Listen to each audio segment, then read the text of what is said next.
Shalom and blessings, warriors of Yahuah and the truth.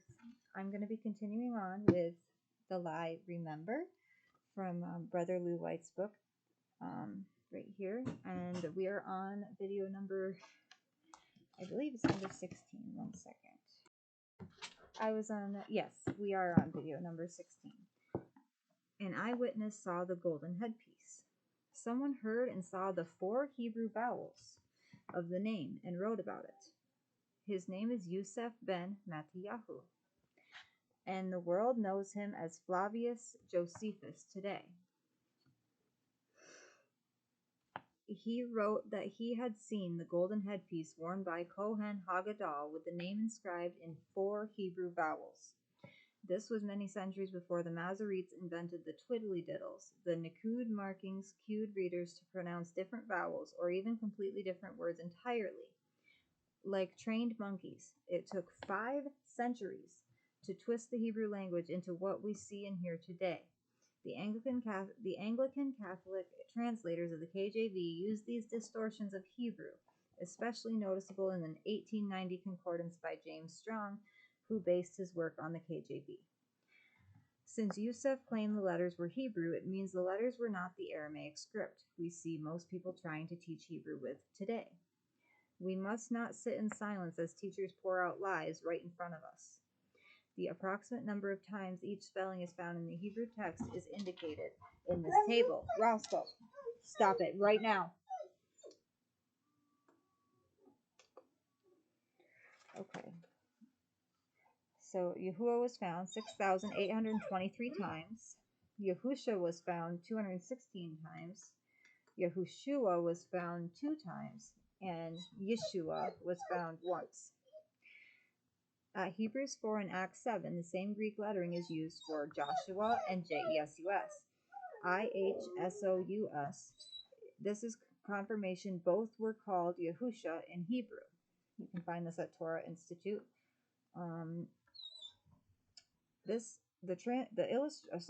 The illustration above shows you how Yahuah intended you to discern his name in his script without gnats, dots, diversions, and amendments made up by men. We can learn and teach others to pronounce the real and only name of our Redeemer in sincerity and truth, or we can decide to ignore it for tradition. The letters were written for us to read aloud, so we can call on the name of Yahuah, and he told us this at Psalm 102:18. The script showing these letters are found on bulle and seals, parchments, and the great Yashayahu or Isaiah scroll on display in the Hekal Sefer, shrine of the book.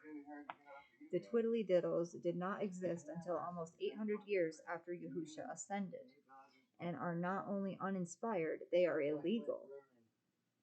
See if you can see any gnats or skid marks on any of the Dead Sea Scrolls discovered at Qumran in 1947. The ending IAHU in Isaiah expresses the sound Yahu. The first 3 letters of the name, Yod He Ua. This verifies the name is being falsely represented by most teachers today because it is not the Lord, Bel, or Baal. Clement of Alexandria transliterated the name Yahuah using the Greek letters IAOUE. William Tyndale spelled it with a transliteration Lehua, showing the Latin had come under the influences of the Nikud or twiddly-diddles by the late Middle Ages. The Nikud marks were invented to cause the reader to divert their speech and pronounce another Hebrew word ADONAI, and this has become the template for all the translations. As you know, you don't know what you know. You don't know what you don't know, and you can't know if those who teach you don't know what they don't know. ADONAI, KURIOS, DOMINUS, and LORD are all vain attempts to conceal a uniform agenda. They are all similar definitions of one another, but none are the name of our Redeemer. They're titles, made-up titles. If you see any skid marks and gnats swarming around his name, these are not inspired by Yahuah. They are alterations, leaven, added by men to redirect the phonology of the inspired Hebrew letters. We cannot call upon his name if those before us have not preserved it accurately, because they cause doubt in people's minds about it for whatever reason. We see the inherited lies of our fathers all around us in the junk pile of lies and cover-ups. Tweakers gotta tweak, but they'll pay dearly. Yahusha means I am your deliverer. He will hold us accountable if we destroy his name, the only name given among men by which we must be delivered. Don't be a tweaker. The twiddly-diddles are not inspired. Someone ought to tell them. Teachers have inherited confusion from former generations. Yahuwah's words are very important, so keep focused on how you use and learn his Lashon HaKodesh, set-apart language or tongue. The Hekal Sefer house houses the Dead Sea Scrolls. Go look. The scrolls verify there are no gnats, dots on his word anywhere.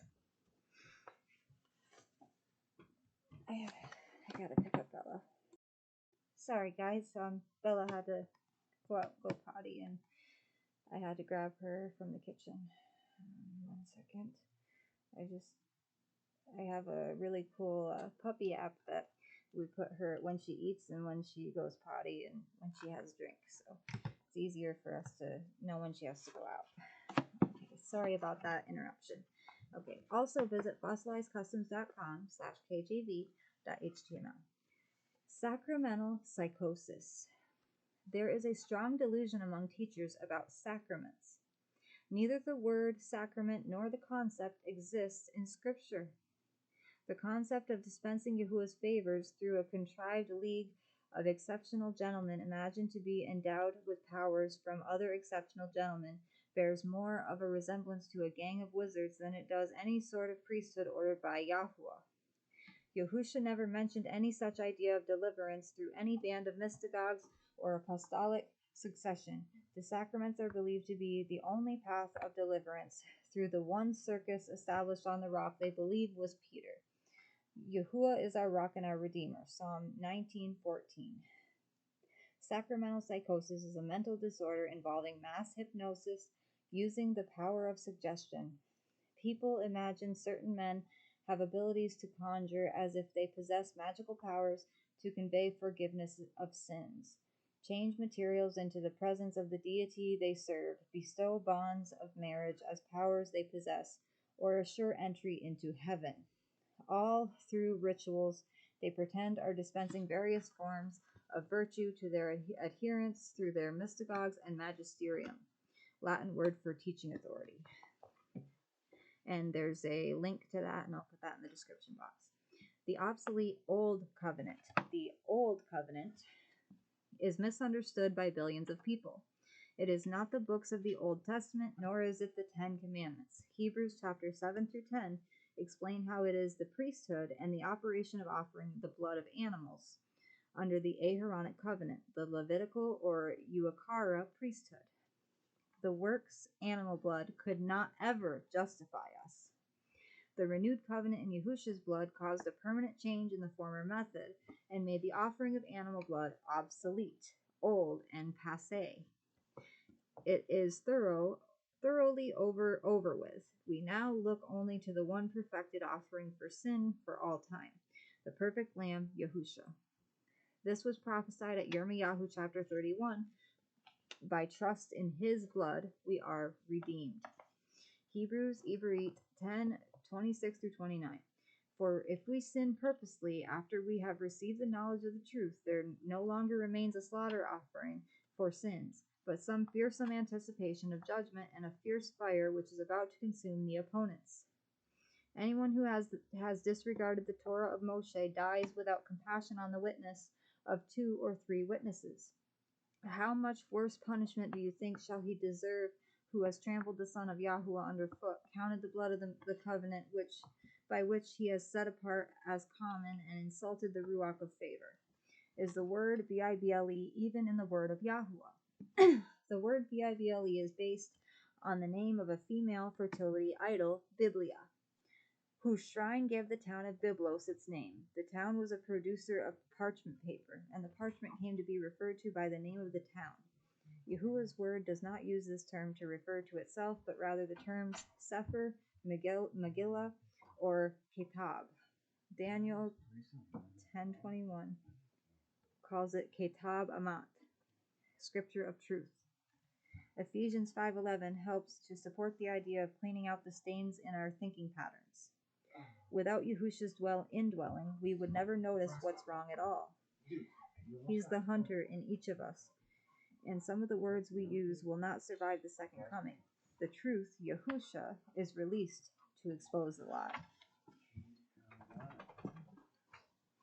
Words. The word library comes from the Latin word liber. Extending from this Latin word is libarium, chest for books. For liber, genitive libri, or libri, book, paper, parchment. Papyrus was produced by the ancient town Byblos, and the town's name eventually came to become synonymous with all papyrus, or what we might call paper. Byblos did not originally mean paper. Just as Easter did not originally symbolize the resurrection of Yahushua. The meaning of Easter was quite different than what Christians celebrate today. The feast day of Easter was originally a pagan celebration of renewal and rebirth. Celebrated in the early spring, it honored the pagan Saxon goddess Easter. Easter is another name for Ishtar, Diana, Sibyl, Durga, and the ancient fertility deity whose name gave the town of Byblos its name, Biblia. The Greek adopted the name of the town as their word for book. A better term for the documents we have received as the writings of truth would be what Yahushua referred to them as Torah, Nebim, and Kathabim, instructions, prophets, and writings. Stephen referred to them as the living words. It is important not to condemn or gossip about the person who carries the lie, but to encourage them to stop carrying it. When you convince them of the truth, they will love you for taking them aside to help them learn. If a ruler listens to lying words, all his servants become wrong. Proverbs 29:12. BYNP. He who reproves a scoffer gets shame for himself, and he who rebukes a wrong one gets himself a blemish. Do not reprove a scoffer, lest he hate you. Reprove a wise one, and he loves you. Give instruction to a wise one, and he is wiser still. Teach a righteous one, and he increases in learning. Proverbs 9:7-9. Yahuah remembers we are dust. Psalm 103:13-18. As a father has compassion for his children, so Yahuah has compassion for those who fear him. For he knows how we are made. He remembers that we are dust. A man's yomim, or days, are like grass. As a flower of the field, so he flourishes. For the wind blows over it, and it is no more, and its place no longer remembers it. But the kindness of Yahuah is from everlasting to everlasting upon those who fear him, and his uprightness to children's children, to those who guard his covenant, and to those who remember his orders to do them. Next time I will be teaching There's No Excuse for Teachers to Lie, Zodiac Mazaroth, Astrology, the study of the stars, Syncretism, Syncretism, making stuff mean other stuff. You can wake up now, Nimrod's Babel, the mother of harlots. And I think that's all I'll have time for next time. Oh, the Zodiac Stronghold, the source of all sorcery, goes with that as well. Okay. I love you all, and I hope you all enjoyed the lesson. I love you all with an everlasting love, as our Abba Yahuah does. Baruch haba Bashem Yahuah. Shalom.